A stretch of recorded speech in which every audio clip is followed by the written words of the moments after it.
Alright guys, welcome to RC Mojo. Today we're going to have a look at my latest completed plane, a Sig Hog Bipe. I'll talk a little bit about the hog while doing some taxiing, testing for anything vibrating loose, that kind of thing.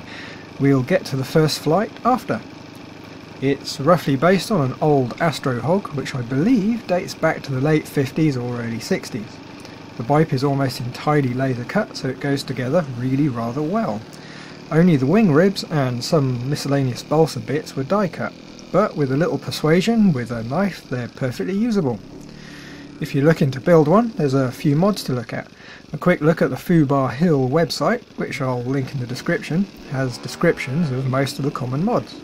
Aileron servos in the wings. Now this really only comes up if you have a really old version of the kit. The newer versions all have an extra bag of bits included just for this, and even an A4 section of a revised plan. Beefing up the landing gear mount. Now this comes up with a lot of models. If you fly off a rough strip, a bit more wood in the corners to pass the load to the fuselage sides really doesn't hurt. Moving the landing gear forward. This one's a bit questionable. I've seen hogs built to plan manage just fine, but it's easy enough to use a bit of the spare wood from the panel the gear mount comes from to extend it half an inch or so. It'll make it just that bit less likely to tip over. Fuel tank hatch. A bit more effort during the build, but it will really make maintenance quite a bit easier.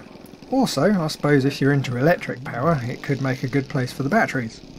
Reinforcing the strut mounts is a good one. On the plan, the mounting screws just go straight through the plywood struts. After a while, the holes will open out. You can use some extra T-nuts drilled out to line the holes. It will keep things nice and tight. The rudder is another good bit. Built to plan, you can just about do a knife edge going flat out. Spins and other things can be a bit of a struggle too. You can open out the gap in the elevators and get a bit more rudder throw, or you can make the rudder bigger. I added 1.5 inches to mine. It doesn't look too oversized, but it definitely adds some rudder authority. There's a couple of other tips on that Fubar Hill site, so go and have a look, but wait until the end of the video. Okay, it's nearly time to fly. We're just going to have a quick look at the gubbins that make it all go. I went with an OS 91 4-stroke. You really can't have a 2-stroke on an 8-pound biplane. It just isn't right. The 91 will be plenty for this model. If you want to go silly, the Sato 100 is pretty neat. There's a video of a hog bipe prop hanging with one.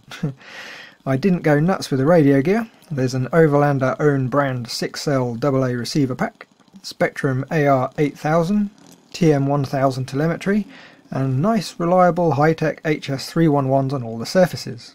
I have noticed the rudder servo has developed a fair amount of slop already though, so I'll be replacing that with something with a bull race supported output. HS325HB most likely, a bit over 10 quid, and it will be plenty good enough. Right, that was more talk than anticipated, so well, here's the flying. Brum brum, etc.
And he lied about that. Oh, no, we had a propeller problem 8 times. He must think roughly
you. I'm capable of taking it.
Quite too bad. I'm quite quiet in the morning days.